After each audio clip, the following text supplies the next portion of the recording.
Welcome to the Underground. Turn me up, bitch! My Little Underground with Peter A. It's My Little Underground. I'm Peter A. Another email newsletter is going out this Monday.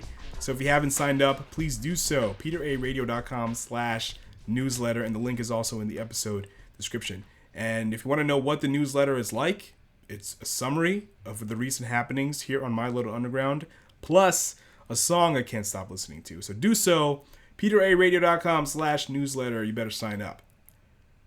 This week is part 2 of the My Little Underground Midterms. Last week, it was singles and EPs. And this week is long players, full-length albums. And I got my good friend Conor Rooney on the show today to help me grade some midterms.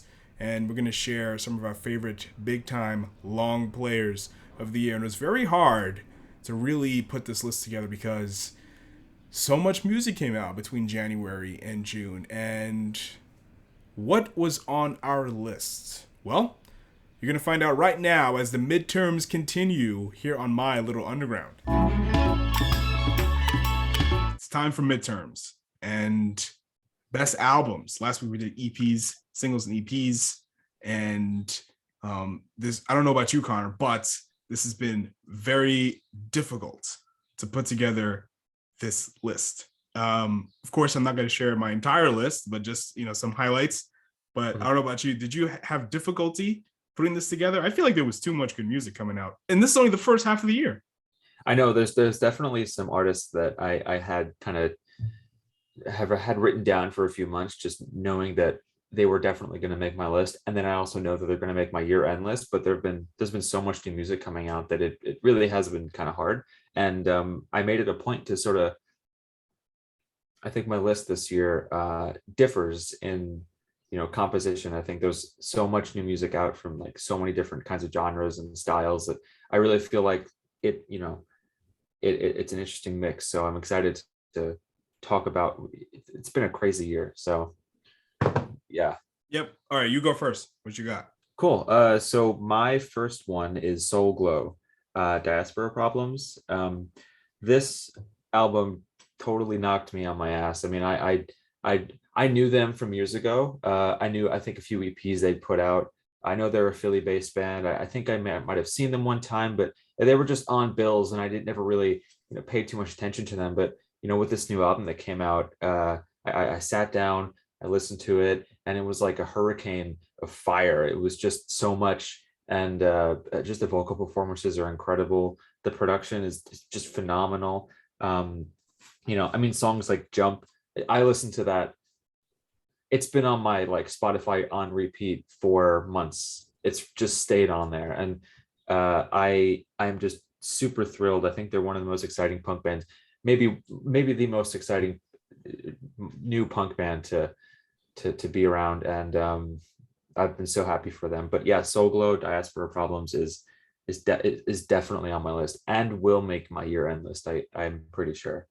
So I liked Who's Gonna Beat My Ass. That song was out of this world. It was, that album is like, it's like a jolt to the system. Yeah. You almost can't listen to it all day because you're gonna get, you're gonna feel too jolted or maybe get a little headache. But it is lively.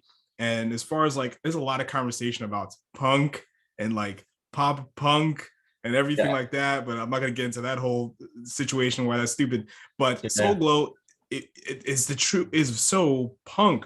And they're talking about things that make white people feel uncomfortable. At least some white people feel uncomfortable. And I like that. It's uneasy and it's challenging. And in the sense that it's going to challenge your point of view on a lot of things. It's great. They're talking about racism and all that stuff. And sonically, it's challenging too, because it has this hardcore punk roots, but it also sprinkles in some hip hop, effortlessly. It's fantastic. It's a must listen, I think. Oh yeah. Okay.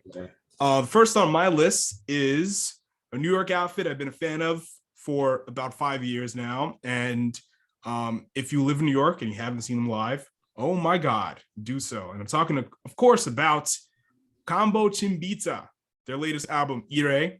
And it is a psychedelic Latin experience They have this really cool meditative intro track called Oya. I don't meditate, but I like, sonically hearing songs that are kind of meditative, that kind of make you sit and think, and not do anything. I find it so interesting when it's done very well. And this album jumps back and forth with a lot of different types of energy. It has different jolts of energy and caffeinated feelings. And I love the unbelievably catchy and lively Babalao. It's still stuck in my head, and if you see it live, it's you'll start dancing instantly.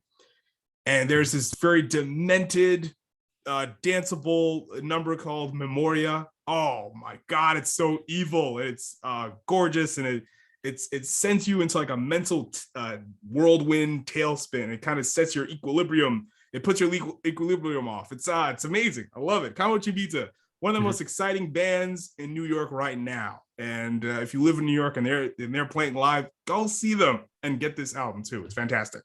And you saw them live, if I'm not mistaken. It was, and I think recently too, it was like, I think maybe February or March or April, one of those months. I think it was April. It was April, yeah.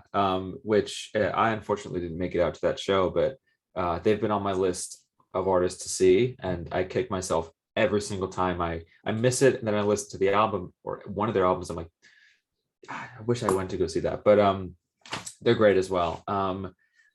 You mentioned, it's funny you mentioned like meditativeness or meditation, and that brings me to William Basinski. He has an album called On Reflection. I've never really included an ambient album on my list before, but William Basinski is someone that I've been following for a while with the Disintegration Loops landmark album that came out, 2001.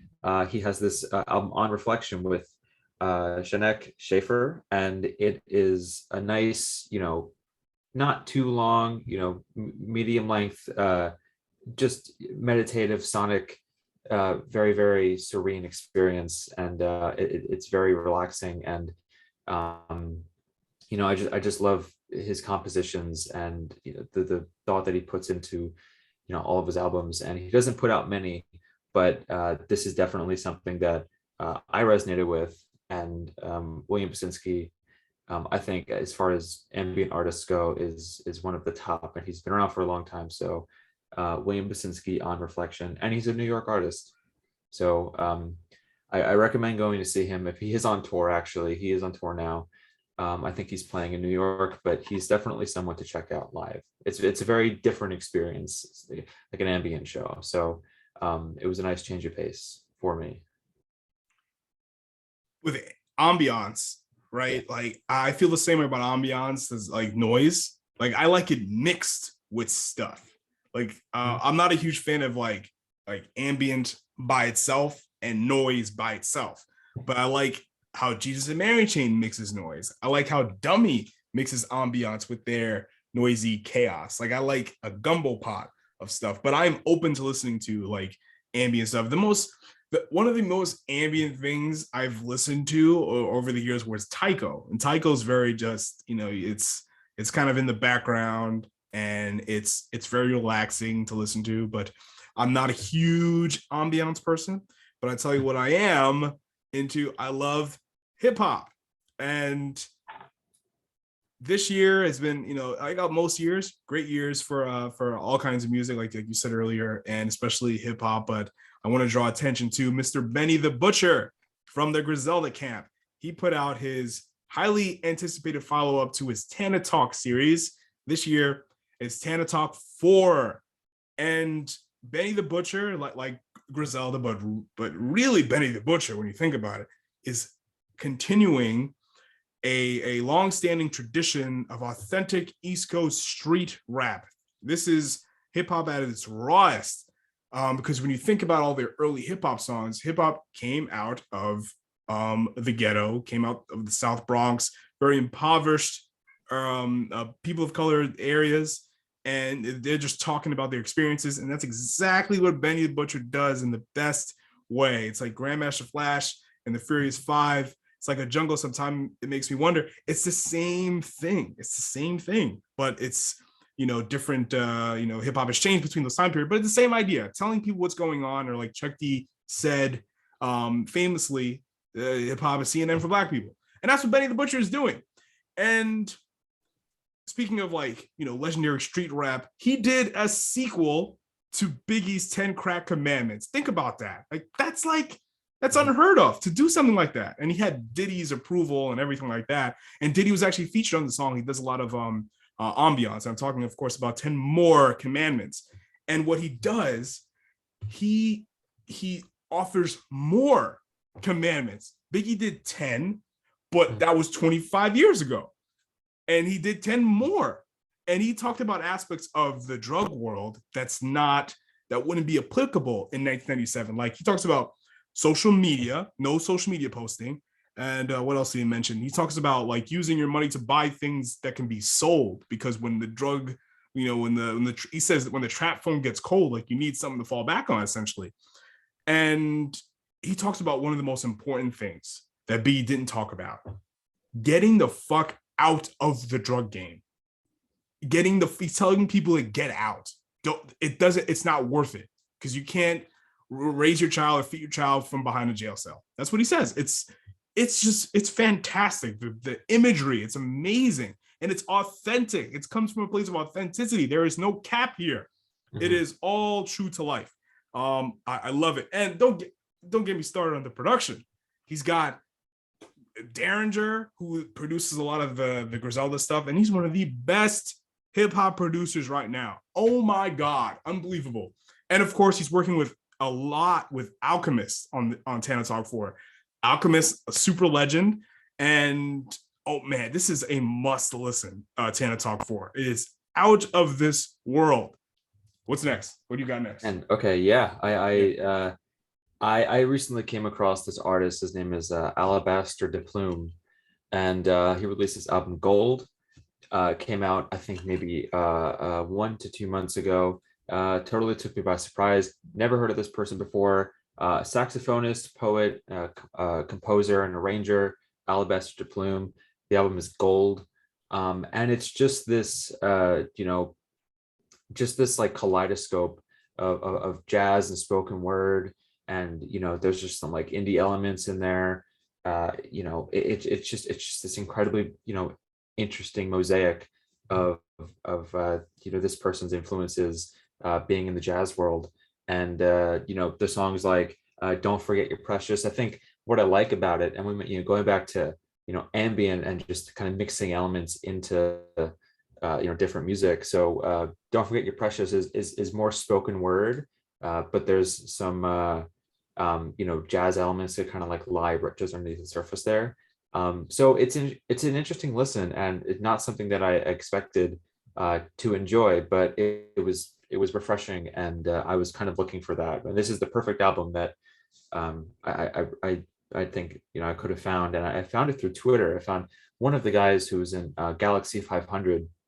He posted about this, and he said this is like the best album of the year. So I took a listen to it, and I happen to love it. So I love finding those like golden nuggets, which is ironic because it's called Gold, but I like finding those, like coming across albums like that where you no idea who the artist is, ends up being one of you making your list. So I kind of live for those kinds of things. But yeah, Alabaster dePlume, Gold, I definitely recommend it. It's just gorgeous.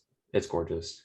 I think it's great when artists that I like or that anyone likes recommends you an album that you never heard of. A lot of artists will be like, yeah, I like this artist that everybody else knows too, and that's all good and well. But it's like, it's really cool when somebody puts you on something that you've never ever heard of, that's not famous at all.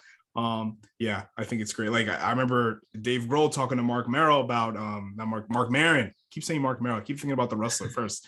Mark Maron years ago, he talked about Bleeding Rainbow, and I didn't know who Bleeding Rainbow was at all. And I love Bleeding Rainbow; they're great. But they broke up since then. But like, it's really cool to see an artist that puts you on the artist that you never heard of. Now, here's an album that was from an artist that I've been listening to. I'm a huge fan of.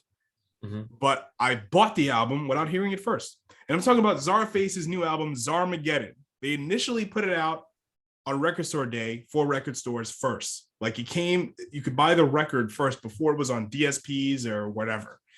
And I bought it because I've been listening to Czarface since they started. So I bought it, and the record store day exclusive came with trading cards, and it's phenomenal. I'm glad it's phenomenal. I was kind of hoping I paid a lot of money. I didn't pay a lot of money, but I paid like $30 for the record. I'm like, okay, it better be good. And it is. It's incredible. And it's just, they're not reinventing the wheel. But the thing is, Czarface is kind of creative too. Like they talk a lot about, it's a lot of comic book and pro wrestling references, and it's very tongue in cheek, but, Esoteric and Inspector Deck are some of the best lyricists around now. And 7L is one of the best hip hop producers of the past like 15 years or so, I think, especially in the underground and whatever, in the mainstream too. It doesn't matter. But I think the production this time around kind of sounds like it kind of sounds like something that you would hear in like an N64 or an original PlayStation game. And the intro track is interesting. It's something that Czarface has been doing for the past few albums, is that they'll sample a piece of an old song, which is cool. Damien's Dinner Time, it samples Inspector Deck's verse on Savagely Attack from the first album. The line is heads nod, pressure on your neck like a DDT, a wrestling maneuver, and it's amazing. And then they also have sampled like Tony Schiavone's voice, who's a wrestling announcer, famous wrestling announcer, and you hear him say DDT as well. It's so cool how they did it. It's amazing. Yeah. Czarface is just the greatest. Of the last 9 years or so, they've been putting out gem after gem. A few bumpy roads, I think, maybe 1 or 2 bumpy roads. I didn't really care for the Ghostface album that they put out a few years back. I may re-listen to it, but I didn't care for it as much as I did the other ones. But 90% of their efforts have been out of this world, just amazing stuff. And again, they're not reinventing the wheel here, but it doesn't matter because not a lot of people doing what they do. And even if they tried, they would fail. But MF Doom did something like this. Of course, he talked about cartoons. He didn't talk about like wrestling like these guys do, but it's mostly about comic books and cartoons and whatever. I liken a lot of Czarface's discography to the Danger Doom album in 2005, which featured Aqua Teen, not just Aqua Teen Hunger Force, but Adult Swim shows. Like the initial Adult Swim run, they were featured on the Danger Doom album. And yeah, Czarface is kind of like a spiritual successor to that. And if you're a Czarface fan, listen to this album. And if you're a hip hop fan and you think no one's really rapping anymore, I think hip hop is all auto-tune crooners. You are so wrong, and you need to get some more Czarface in your life. That album, you sent it to me, I think, a month or 2 ago. And, I had just sort of plugged my phone into my speakers here and no one was home. So I played it. And it was a lot of fun. It was just a lot of fun. So yeah, that was quick listen too. Yeah, it was very quick. So it's like, oh, okay, it's over, but listen to it again. Yeah, so I wanted to talk about the Spoon album, Lucifer on the Sofa. I know we've spoken about it before, and this is something that grew on me. I don't think initially it wasn't something that I was too thrilled about. I heard the singles, they were okay. I liked Wild. I don't remember if that was a single. I think it was. Yeah, it was. That's a great song. You mentioned that Jack Antonoff produced it.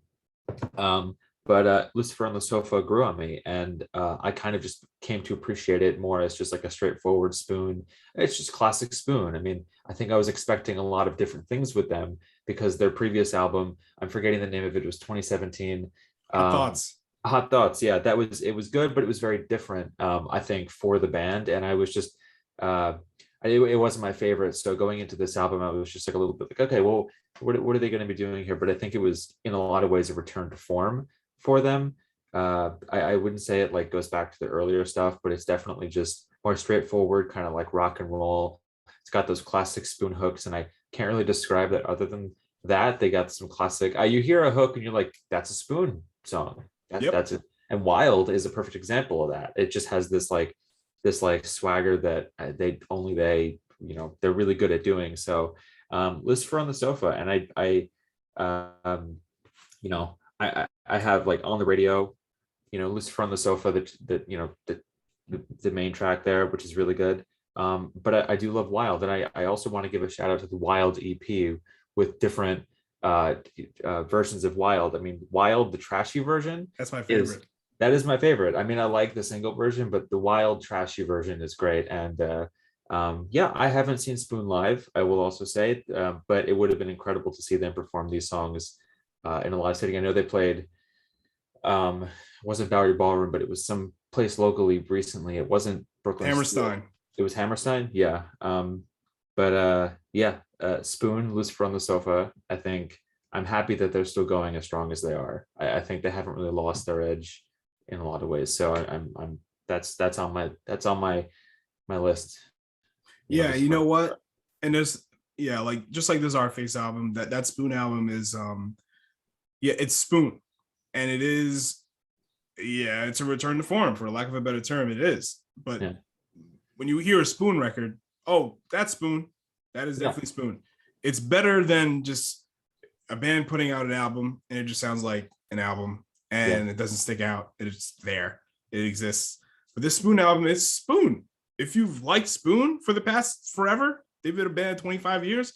If you like their effort within the last 15 years or so, you're gonna like this album, probably, But it was a pretty fun album, and I'm kicking myself that I didn't get to see them. And I saw the set list from that Hammerstein show. Oh man, I wish I was there. God damn it. It was such a good set list, but it's fine. There'll be, who's opening for Spoon? Who's opening? Water From Your Eyes. You're kidding. Where? Yeah. Europe? No, in Buffalo and Albany. Oh my God. Yeah. Wow. That's crazy, right? I also, as an aside, I think I missed Water From Your Eyes on my list this year. Like, did they put something out, didn't they? Or was it no, you're thinking of My Idea. Okay, yes. Nate's other band. Yeah. Which also I want to give a shout out to, because it's a very sweet, it's very nice. I love that one. That's what's funny. Water From Your Eyes is a challenging listen at times, especially their newest album was very challenging. Yeah. My Idea is in a certain way because there's no I don't expect anything from them. Like, there's nothing specific that you expect. Like, you expect A Place for Strangers to be noisy and crazy, right? But My Idea, they've gotten that's gone. There's none of that. You're listening to this album and it's like there's no expectations. There's just Nate and Lily being Nate and Lily, and it's it is, I love that about them. They are artists. They are artists. I remember when Rachel when Water From Your Eyes were on the show recently, Rachel was like, I'm not really like, they said something along the lines of like, they're not really a musician or whatever. I'm like, that is bullshit.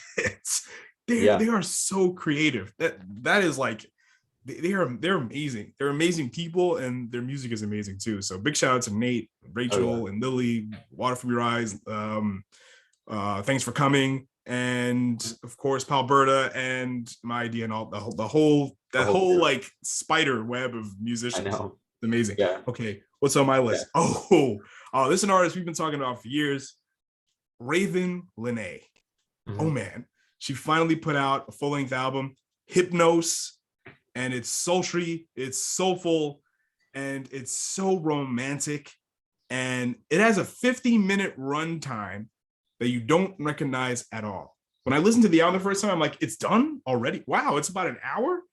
And right now, one of the worst trends in the music right now, it's been going on for years, is the fucking double album. I can't even begin to tell you how fucking pointless that is. It's so stupid. Beach House did it. Kendrick Lamar did it. Who else? Recently, Big Thief did it. Like, why? Anyway, but this album is one disc, one side. Well, maybe if it was on vinyl, 50 minutes, it'll probably be 2 LPs. But anyway, it's not a double album.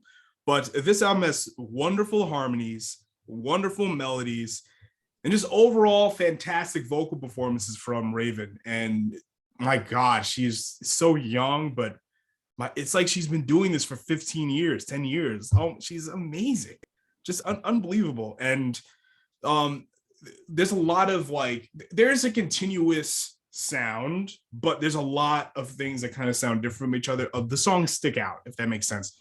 Mm-hmm.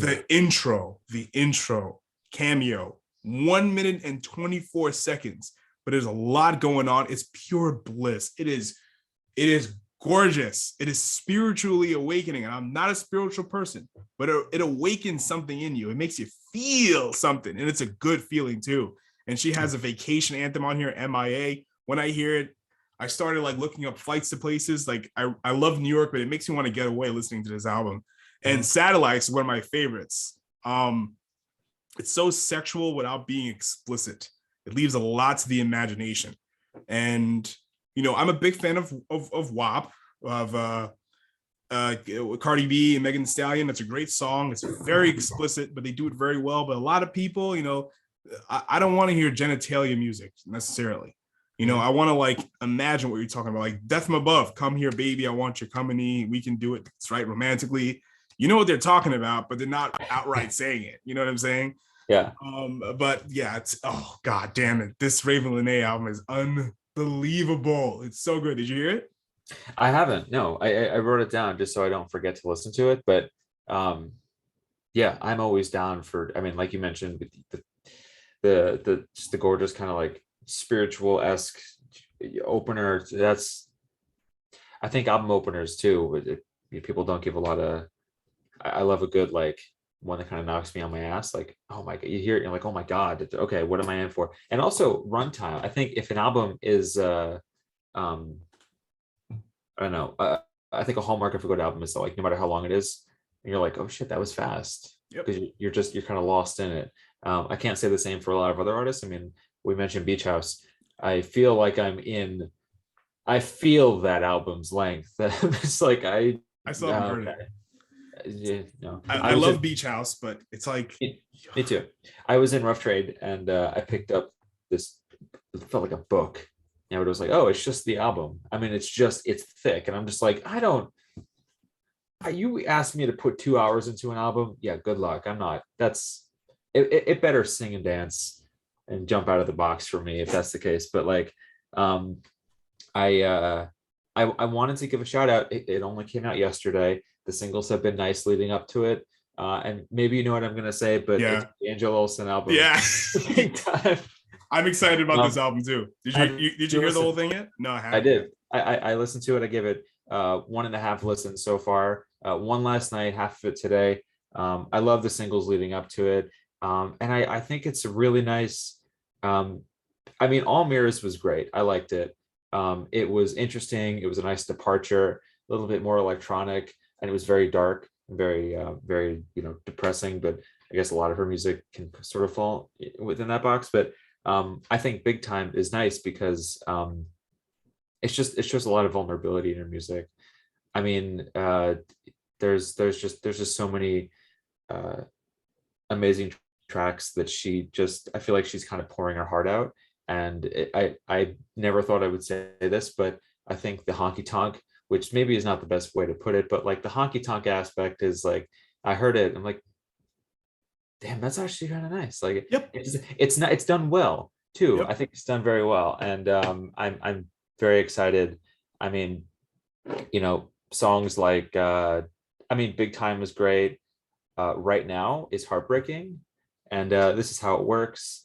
But Through the Fires, which is one of the singles that came out, is just like, feels like a heartbreak anthem is not the right way to put it, but just like you feel, I don't know, I felt like I went through something that she probably went through. I'm just like, I'm like, oh my God. So it's one of those emotionally heavy and heavy hitting albums. And I'm very excited, just like album aside, for her growth and like where she's been going as an artist. I think that she's like kind of not tried to reinvent herself every single album, but she's definitely taken her sound in a different direction every time. I don't think she's relied on, like, My Woman was great. I think that's like my favorite album. That's my favorite album of hers. Yep. Burn Your Fire, I always forget about, but I love it. But that's what got me into her. I remember when CMJ used to do those mixtapes every month. She was on. I'm like, this is like, okay, it's very lo-fi, and it has like a twang to it. I'm like, I like that. That's Yeah. really cool. That's what made me like her. But and they were kind of, I love the minimal aspect of her music. You know, that's why I didn't like, what was it, All Mirrors, because there was Yeah. too much. There was too much going on. You It's know, for me. maximalist. Yeah, Yeah, it I was was a lot. not a fan of that. But Yeah. from what I heard, I didn't hear the whole album yet, but like from what I've heard, like it's like okay, it's very right to the point, but it's very, like you said, emotional. It's like you feel her feelings, and it doesn't come off. It's not cheesy. It's like, huh, I relate to that. I relate to I, this. I think there could be a line drawn between Strange Cacti and this one. I think, you know, genre wise, I don't think it's a direct line, but I think just the quality of it, like the just it's way more, it's just somber and kind of toned down. And I also want to give a shout out. She has a movie out. Angel Angel also has a Olsen, movie out. really? She made a movie to accompany this, and it's Was it a showed. documentary or it's like a I, scripted? I thought it was like a scripted thing. I mean, she did 2 screenings in LA. It very well could be a documentary, but I thought it was more of like an accompany, like a long music video for the whole thing. So um, that's out there and people can watch it. I think, I hope. But yeah, she's going on tour with I think Sharon Bennett and Oh uh, yeah, yeah, pretty soon. So, and they have the song together too. yeah. So yeah, this album is definitely something and I'm excited to sit with it too. It's very Yeah. new. So I'm gonna, yes, there's so many albums that came out yesterday that I didn't have a chance to listen to. That Horse Girl dropped an album, Ymir Blade, of course, Angel Olsen and Editrix. So I'm gonna get to listen to those. Um, yeah, with I'm so happy for Angel Olsen. I'm so glad she's more famous now that she, like, I don't really care about that kind of stuff, but like to see her that she's more popular than she was before is like good for her because she's so super talented and great. You know, the sky's the limit for her and great songwriter and everything like that. Okay, yeah. what is next on my list? Okay, I think this is the last one on my list. Yep, and it is Jeanines. Their new album, Don't Wait for a Sign. Simple, catchy, rough around the edges, and it's very short, but very replayable. It's about 20 minutes. I took a walk. I'm in Ridgewood. I took a walk to Bushwick from this. I walked about a mile and I was done with the album. And it's, if you take a stroll through New York City, by the time you get home, you'll be halfway done a second time. But again, the songs are super replayable. And not only are the melodies infectious, but so are like the mantras in the song. Like the title track, the lyrics go, the chorus is, wash away those worry lines, you still have a lot of time. And it's about, you know, don't worry, there's no rush to do anything. Take your time. You know, there's no, don't, you know, run to the finish line. You know, just, it's a, you know, it's a marathon. You don't sprint, you know, take it easy. And I'm kind of partial to this, to the Slumberland brand of noisy, unpolished, jangle pop. I love all that stuff. It's so cool. But the Jeanines, my bias aside, it's still a great album by great album standards. It's pretty, it's catchy, and it'll make you feel good. And the songs are short, but you're like, oh, that was pretty cool. Let me hear that again, and let me hear it. You know, it's great. Yeah. I love that. I love, I mean, I haven't really heard like a 20-minute album in a long time, but that's perfect for like a walk and a half. And then, like you said, Exactly. when those songs are like punchy, not a hot take, but if you give me like a 2-minute song, even 90 seconds, and it's like the poppiest, catchiest thing, you've got me for it. Like, I don't care how short it is. If it's great, and if it's like, I love like the jangle pop, like just give me the poppy. I don't know. I've definitely become really partial to like just incredibly well written pop, like rock songs and like or just like pop songs in general. So that's definitely something that I gotta like devour too. And you know, I went through all the albums that are on my list, but I wanted to give a shout out to the Krongbin. They've put out Texas Moon and Texas Sun, recently Texas Moon, and you know, it's with Krongbin and Leon Bridges, who I love, and I just think there's some incredibly like saccharine, you know, sweet songs on there. Like Mariella is just absolutely phenomenal, and I think that the marriage between Krongbin's, you know, eclectic, just sort of everything. Sort of, I wouldn't even say funk. I would just say like they have this nice, I don't even know how to describe them. But and Leon Bridges' vocals which are fantastic, who I think also put out an album this year. I Did he? think I think so. Yeah, he put out an album. I have to listen to that, but yeah, Khruangbin, Texas Moon is phenomenal, and I think it's a perfect pairing between Leon Bridges and Khruangbin, and it's nice, like, you know. But yeah, those were my list. I know there's many more coming up, and you know, we've got 6 months left in the year, which is really hard to believe, but you know, there's so much more coming out. So that's Speaking of pairings, what do you think of the pairing of Yeah Yeah Yeahs and Perfume Genius? I like it. I mean, it's growing on me in the sense that I liked it when I first heard it, but the more I hear it, I'm like, okay, I can see how this pairing works well together. The music video I watched last night for the first time, it was a lot of fun. I think I'm very excited for them to be back. Overall, I mean, we could talk about, or maybe we shouldn't talk about Mosquito, but like, I'm very excited. I'm very excited for them to be back, and I think the new song it's nice. It kind of teeters on, like, it's not, I don't know, it's hard to draw a line between that song and anything else in their catalog. I think it kind of stands on its own. But I think it's a nice pairing. What did you think?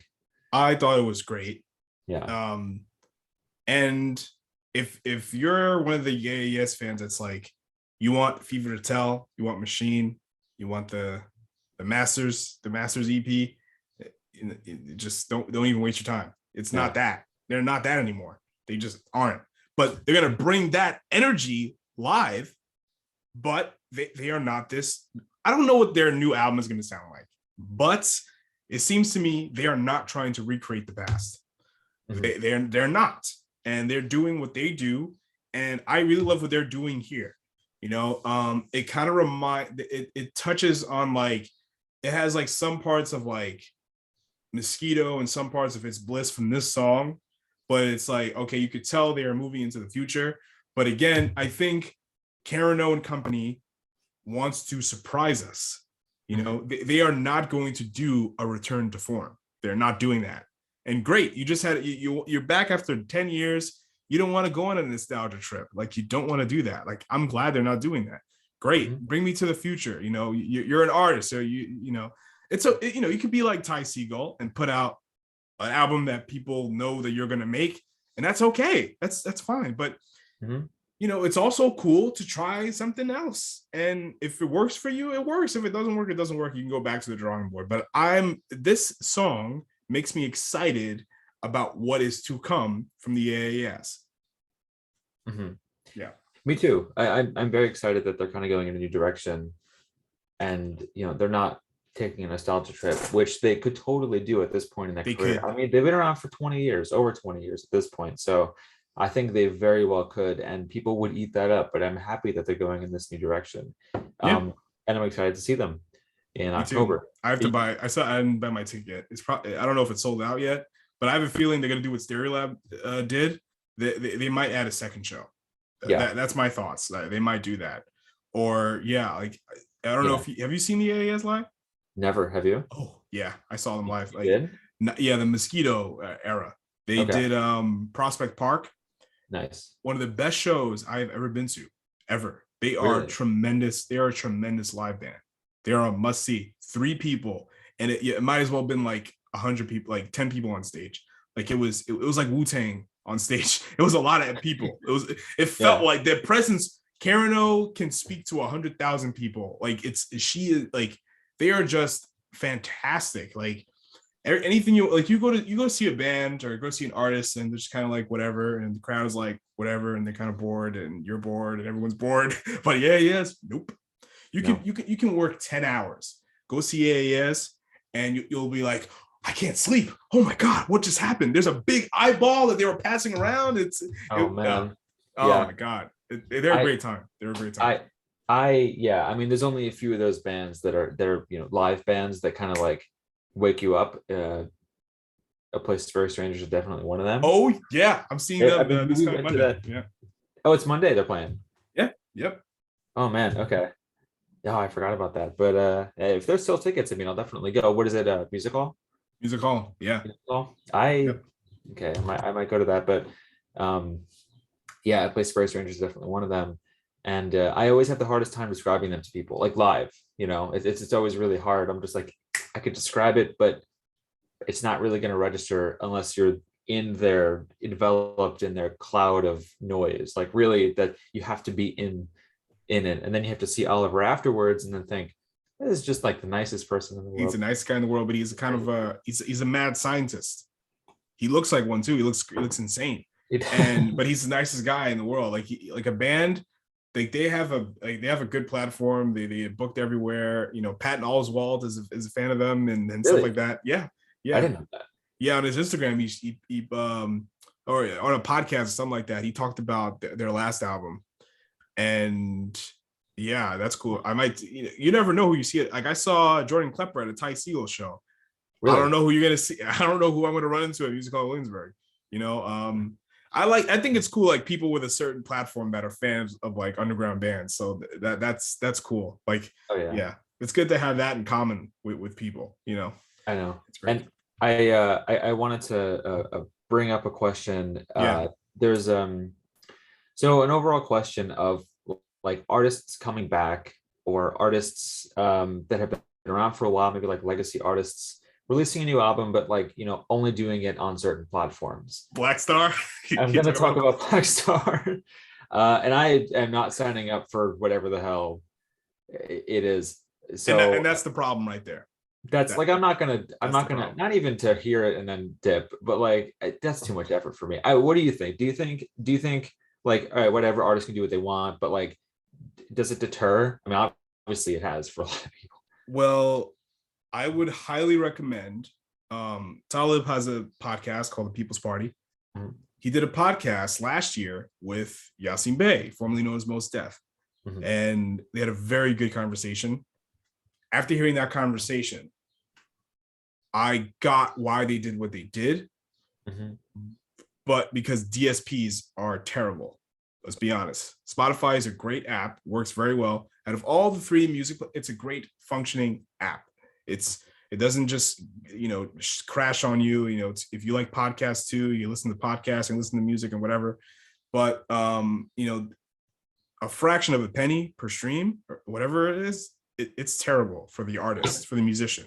It's terrible. It's terrible. So I get their frustration with that. And I like the fact that artists are taking control of their own music. Like they're not big tech taking, like, pretty much not owning the music industry, but like, being the biggest gatekeeper for the music industry. And the fact that streaming dominates the music industry now is like, the artists should be dominating the music industry, and it's not. It's the record labels and streaming is owning the music industry. So the fact that Black Star, most Talib Kweli, Yasin are taking control of their music is great. However, the fan suffers. You know why? Because you're telling them, okay, to listen to my music album, I have to subscribe to a podcast app. So what happens when I don't know what happens. Like, I'm a music fan. People who like Black Star are music fans. You're a music fan, Connor. How do it's easy to listen to music now. You either open up your Spotify, you open up Bandcamp, you put a record on a platter, or you just press start and play on your iPod, or you put the tape, you put a cassette in there, or you just open up your window and you just hear sounds. That it's easy to hear music. What they want you to do, download this app, this podcast app, to listen to this album, this one album, for a subscription fee, however much it costs a month to hear one album. Yeah. But you can say, but you pay $10 a month to hear, but yeah, you pay $10 a month to hear every album. Yeah. Okay. You pay $10 to hear every album. And they don't even have an option, at least right now, for you to go on blackstar.com and buy a digital copy of it for $10.99 or something like that. Yeah. That's not even a thing. No, get the Luminary app, pay $3 a month, whatever the fuck. Get the fuck out of here. No. Yeah. Get out of here. I'm not, no. Yeah. Okay, imagine you talking to a fan, like a music fan, that they're like, what's Black Star doing? Oh, Black Star put out an album? Yeah, how can I listen to it? Like, okay, here's what you gotta do. You gotta download the Luminary app, then you gotta pay $3 a month. And then I don't even know what happens after that. and it's like, so what happens when I listen to the app? Do I own it? Is it streaming only? Like, these questions aren't it. It's like, just pay the money and figure it out. It's like, no. Yeah. Look what Run the Jewels did. Run the Jewels, they put their albums out for free with the option to buy. What happened? They became more famous. Yeah. They became they're more popular now than they ever were when they started 10 years ago. So Black Star, you could do whatever you want. I own the first Black Star album on CD. I have the first Mos Def album on vinyl. I'm a huge fan of both of them. But what they're doing, I get it, but it's like, like, I don't know, like, it's not for the fans. It's, you should do what you want with your art, but it's like, you also have to make it easy for fans to obtain it. You know what I mean? You're not going to have them subscribe to another fucking app. The last thing we want is another app.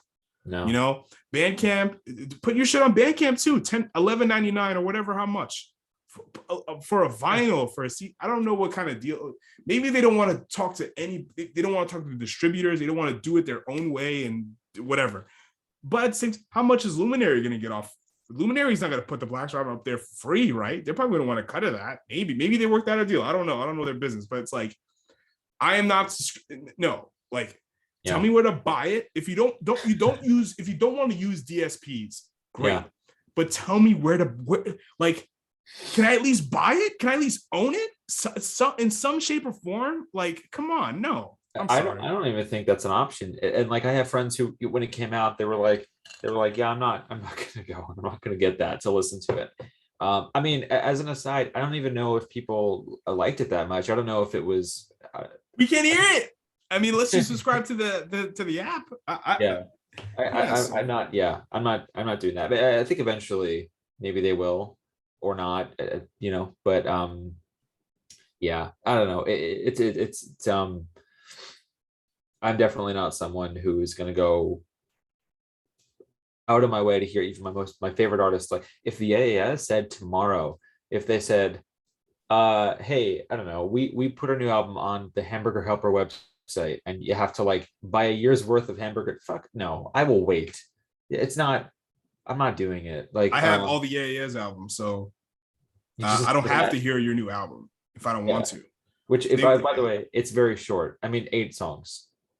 Maybe that's normal, but like, that feels very short. But I don't know. I think you're only going to get the smallest possible audience, and you don't have to go on DSPs, but at least talk directly to your fans. Okay, you Black Star fans, here's where you can hear the album. If you don't want to do Luminary thing, okay, go to Black Star, buy the Black Star 2 album .download or whatever the fuck. Yeah. And it's there for you for $9.99. Go crazy. Yeah. No, not even that. It's just Luminary. They sign up for this podcast app. Listen to the Midnight Miracle too. So you're also promoting your other podcasts and the Blacks. No, for one album. No, sorry, I'm not paying a subscription. That's like, you pay a subscription to Netflix or whatever to watch one show, and there's only one show there. Nope. I'm sorry. No. It's like if Freaks and Geeks, the second season of Freaks and Geeks, only on the Judd Apatow network. And that's the only show there for $5.99 a month. No, just no. Yeah. No. I'm not doing it. Yeah, I'm not doing that. Nope. Yeah. No, it's an interesting. I think we're in the middle of like, people are still trying to figure out what people are going to pay for. And, like what, maybe they thought this was going to be like drive sales to Luminary. And I'm sure it did. I'm sure people did go, okay, fine, sure. But I don't think it was what they expected. I think the album also could have been a lot bigger if they had just put it out there. I mean, like when the Jewels did, like you said, they just put their shit out there and they're like, here it is. Go crazy. And if you like it, come see us live, buy a t-shirt. Yeah, it's the best way to do it. It's also respecting your fans too. Yep. That's like, we're talking about LP, LP was also from Raucous, like Talib Kweli and Yasin Bey, cut from the same cloth. Yasin Bey and Talib Kweli are way more famous than LP. Yeah. LP and Killer Mike, they put out their shit for free. Here you go, free album. You like it, buy it, or come see us live. And what happened? They ended up opening up for Jack White in Madison Square Garden. I think they're still going on a tour with Rage Against the Machine. Yeah. They get booked at tons of festivals. They have a great relationship with their fan base. Mm-hmm. Yep. And they give if you listen to it on Spotify if you want to. If you don't like Spotify, you can just get the album for free and listen to it on your phone or your iPod or wherever the fuck. Yeah. You know? I guess that's how it is now. That's it. You know. But yeah. That's it.